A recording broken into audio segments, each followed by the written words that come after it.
할렐루야. 우리 할렐루야 찬양대와 신뢰악단의 연주를 하나님께서 기쁘게 받으신 줄로 믿습니다. 오늘은 4월의 첫 주일입니다. 이제는 완전한 봄이 되었는데 혹 이 자리에 삶으로는 아직도 겨울을 보내고 마음으로는 아직도 추위가 있는 분이 계시다고 하면 이런 봄꽃같이 환하고 아름답게 피어나는 복된 인생 되시기를 주님의 이름으로 축원합니다. 오늘 말씀의 제목을 우리 함께 하겠습니다. 들어와 깨끗게 하소서. 오늘은 예수님의 예루살렘 입성을 축하하고 환영하는 종려주일이며 또한 고난주간이 시작되는 주일입니다. 우리 기독교인들에게 있어서 이번 주간은 1년 중 가장 경건하고 엄숙하며 장엄하고 뜻깊은 주간입니다. 왜냐하면 이 주간은 우리 예수님께서 우리 인류가 져야 될 모든 죄값을 대신 치르기 위해서 골고다 언덕에서 십자가에 달려 물과 피를 다 쏟으시고 죄인이 아니면서도 죄인으로서 죽어주신 그러한 주간이기 때문입니다. 그래서 교회는 역사적으로 이 주간에 성도들의 구별된 삶을 위해서 금식을 선포하고 유희와 오락을 금하고 경건 생활에 힘쓰도록 했습니다.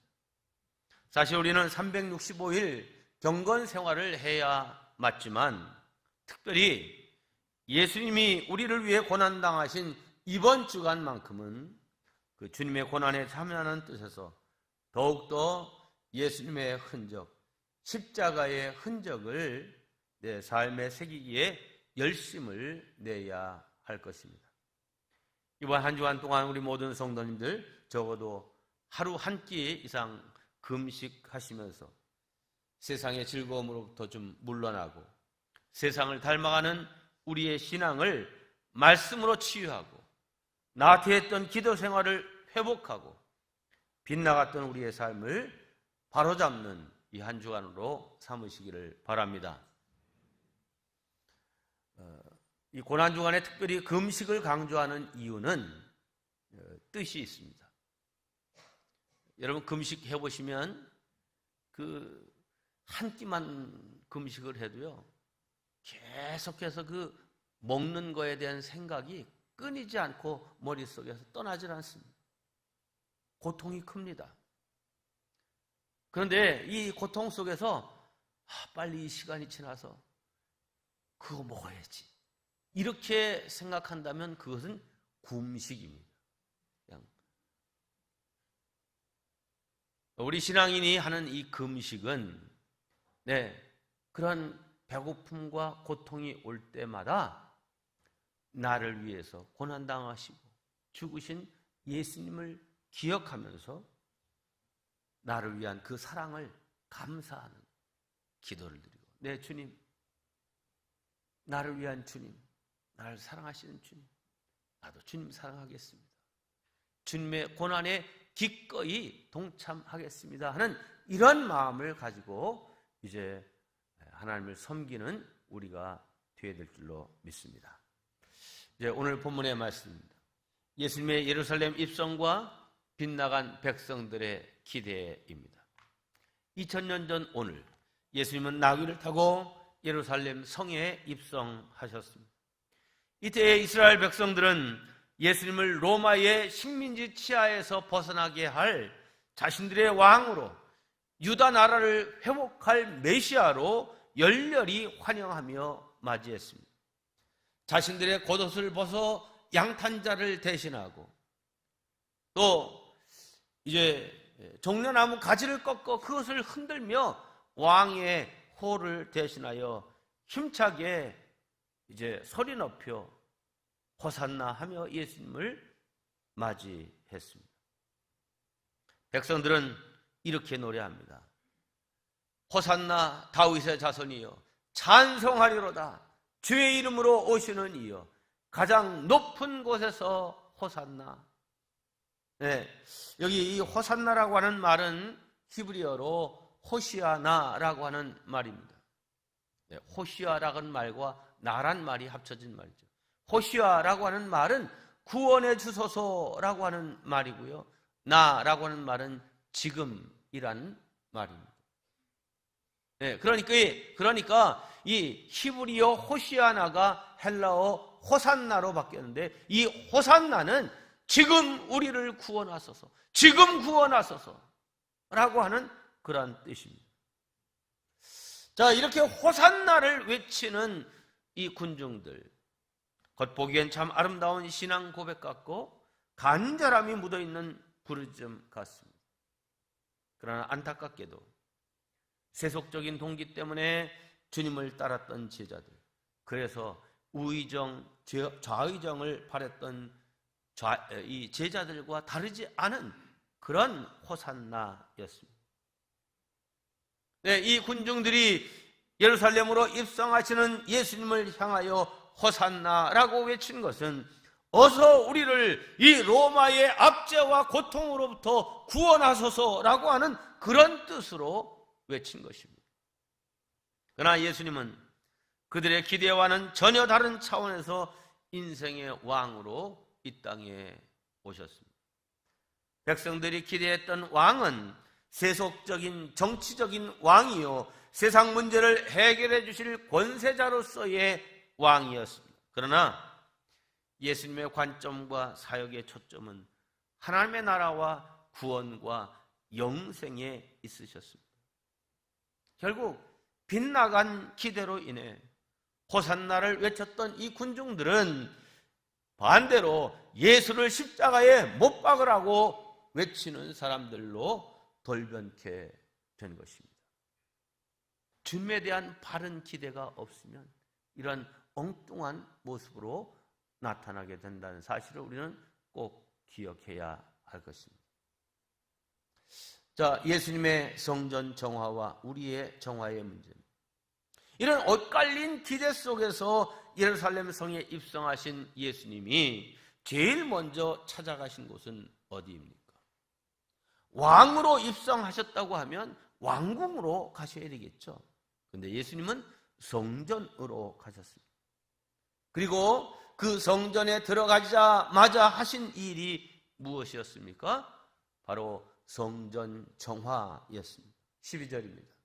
예수께서 성전에 들어가사 성전 안에서 매매하는 모든 사람들을 내쫓으시며 돈 바꾸는 사람들의 상과 비둘기 파는 사람들의 의자를 둘러 엎으시고, 평소와는 다르게 예수님은 과격한 행동으로 평온하던 예루살렘 성전을 대소동에 휩싸이게 했습니다.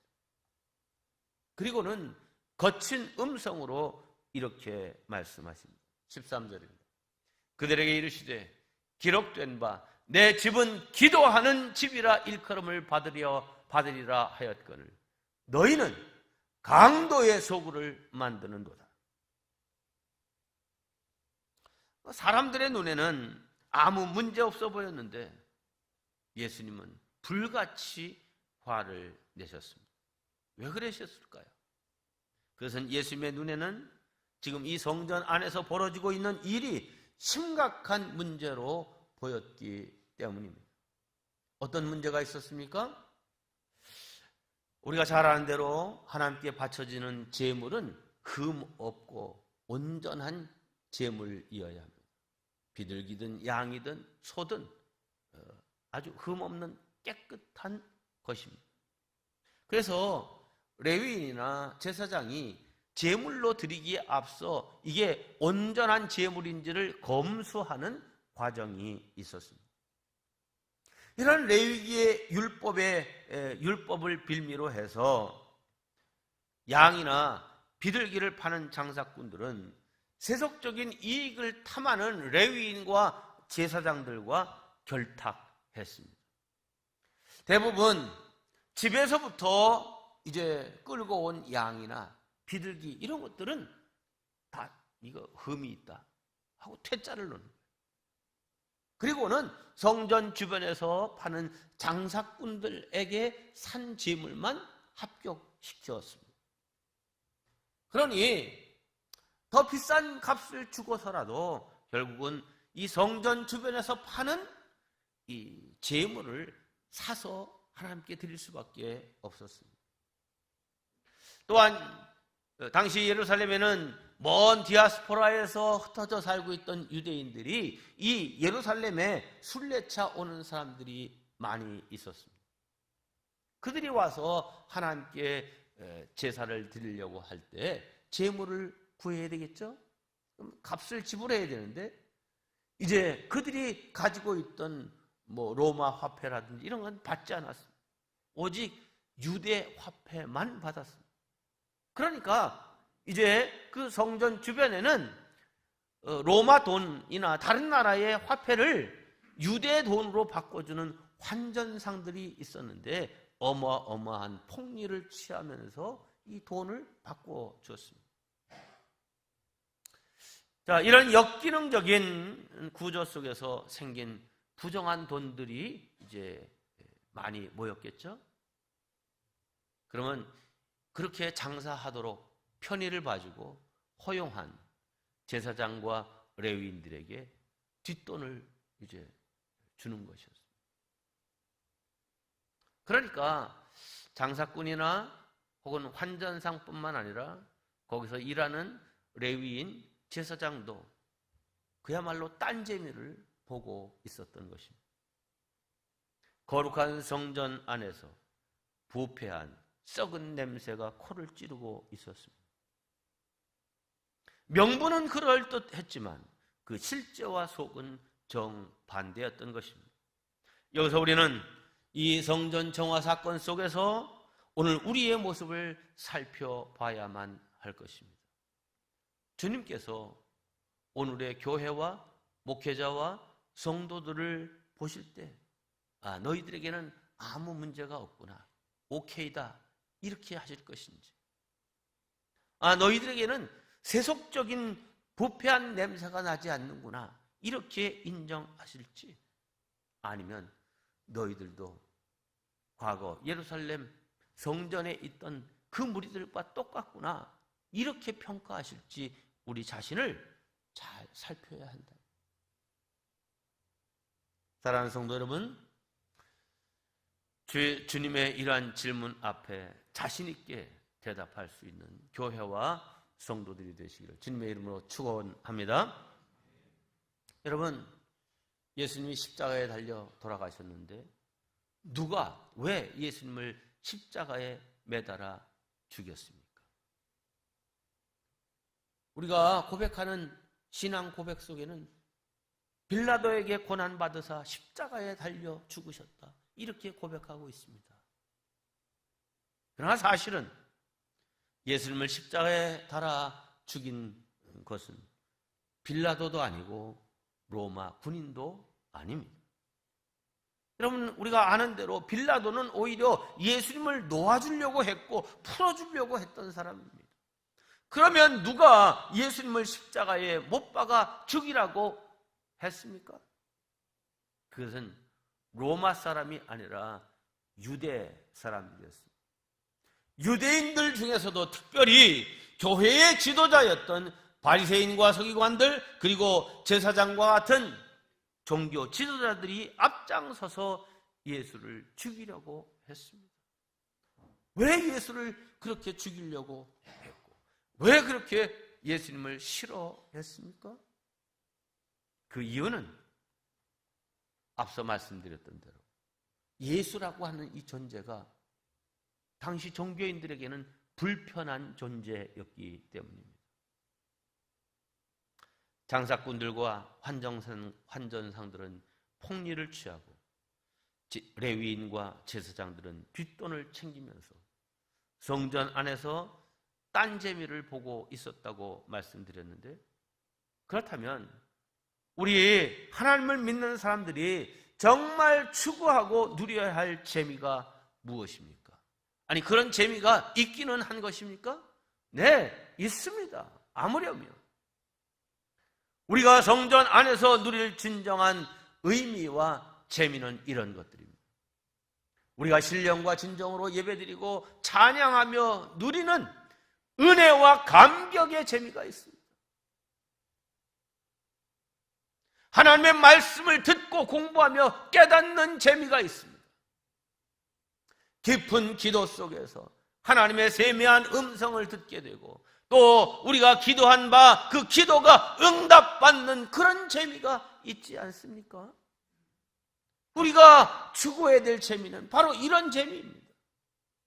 그런데 예수님 당시 장사꾼들과 종교인들은 그런 신령한 재미와 기쁨을 추구한 것이 아니라 전혀 다른 딴 재미를 추구하고 있었던 것입니다.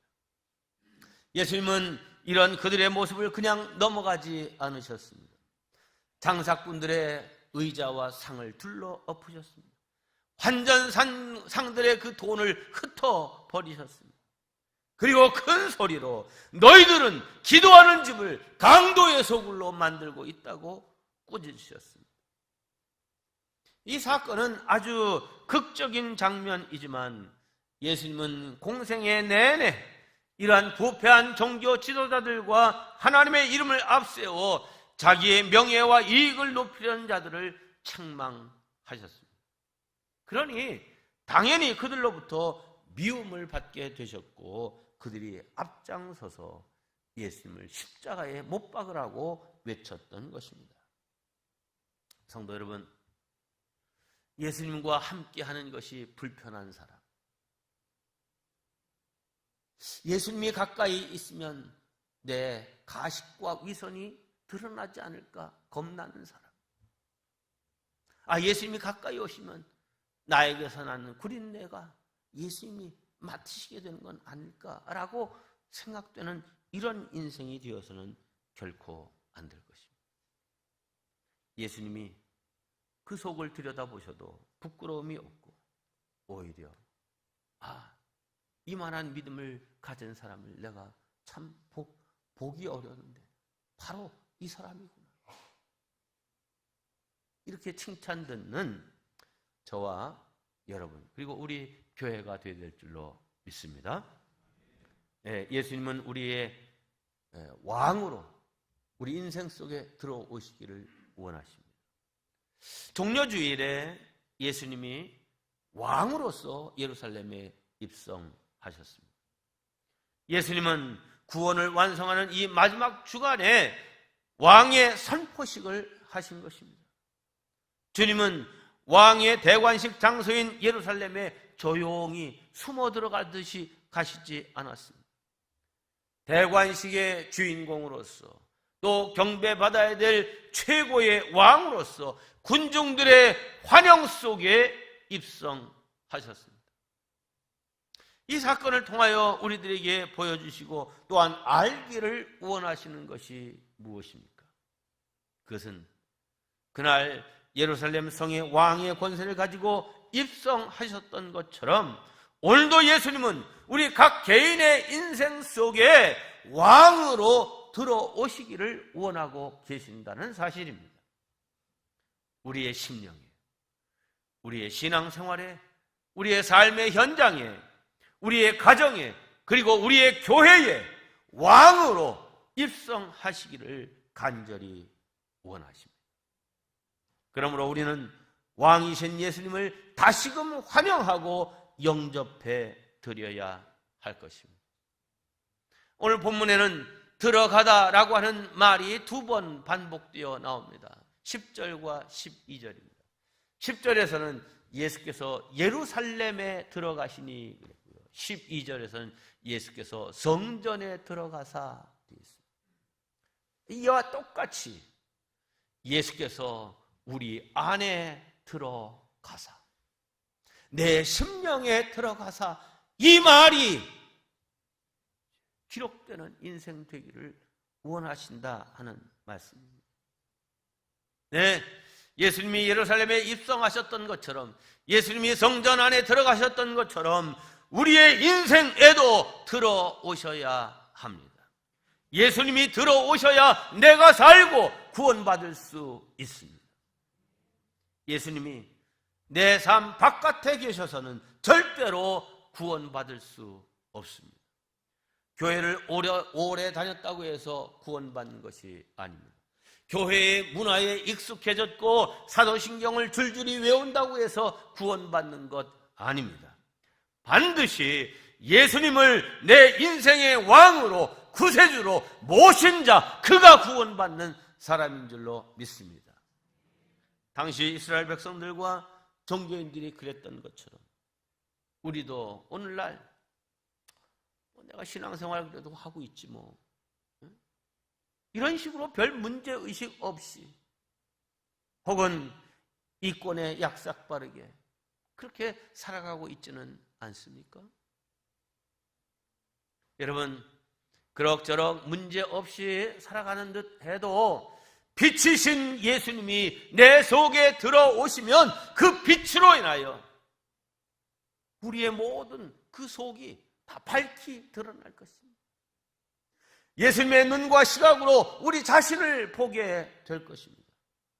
그래서 나의 썩어가는 곳, 부패하고 냄새나는 곳, 죽은 곳들을 선명하게 바로 보게 될 것입니다.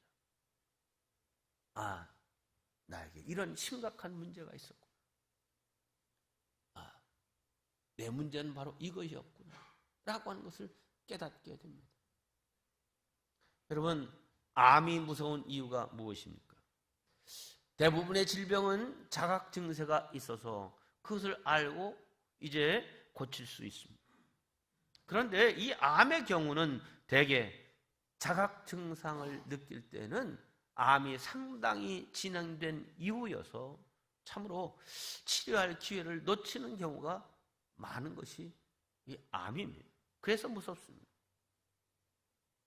그래서 이 암은 정기 검진과 조기 진단을 통해서 예방하고 치료해야만 합니다. 마찬가지로 우리의 영적인 병이나 무뎌짐도 기회를 놓치지 않고 정기 검진과 조기 진단을 통해서 예방하고 치료해야 될 질병입니다. 그러나 나 스스로의 판단, 내 신앙이 지금 어떤가? 아니 뭐 그럴듯하게 하고 있지 않아?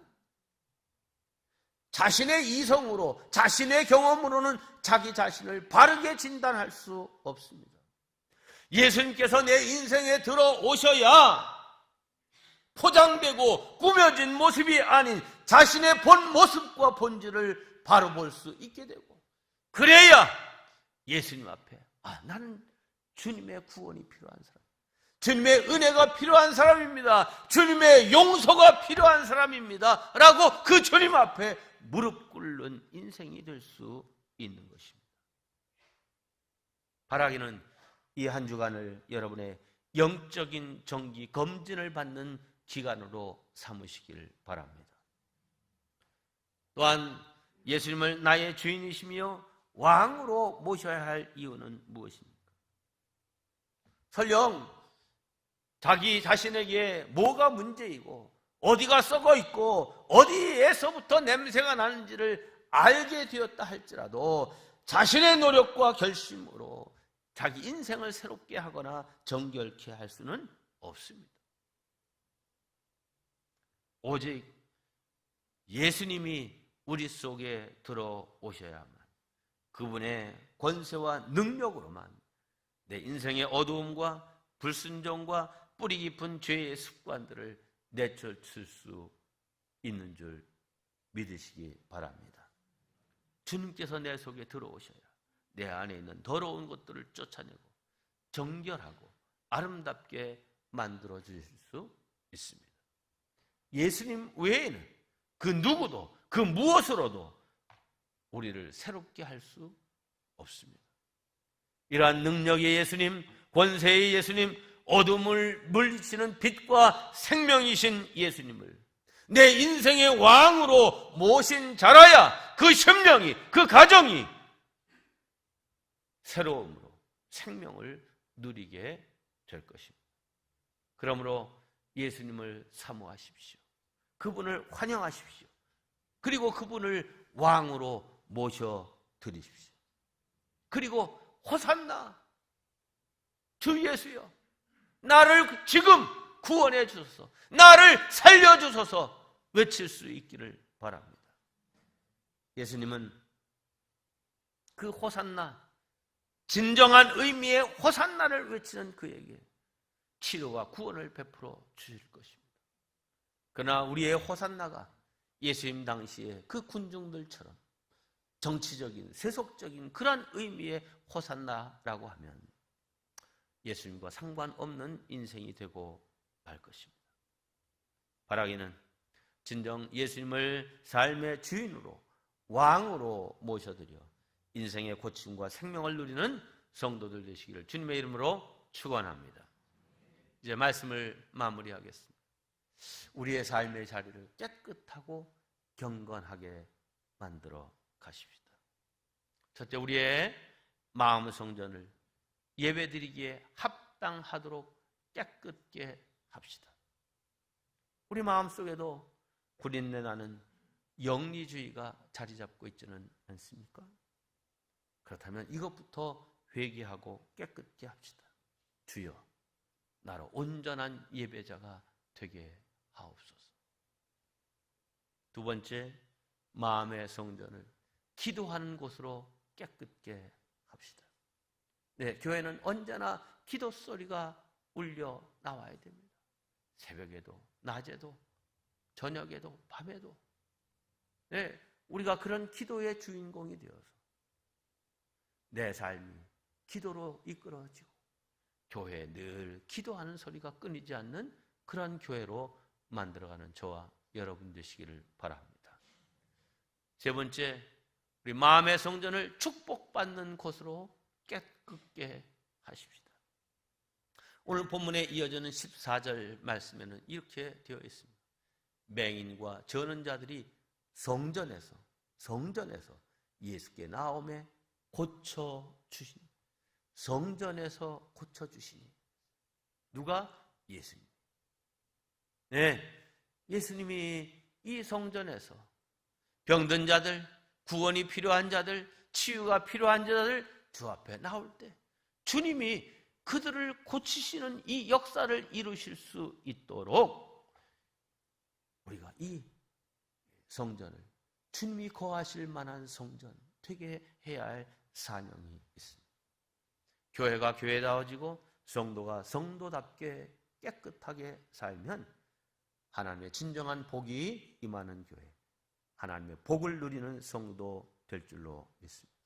이러한 역사가 날마다 일어나는 우리 교회와 성도들 되시기를 주님의 이름으로 축원합니다.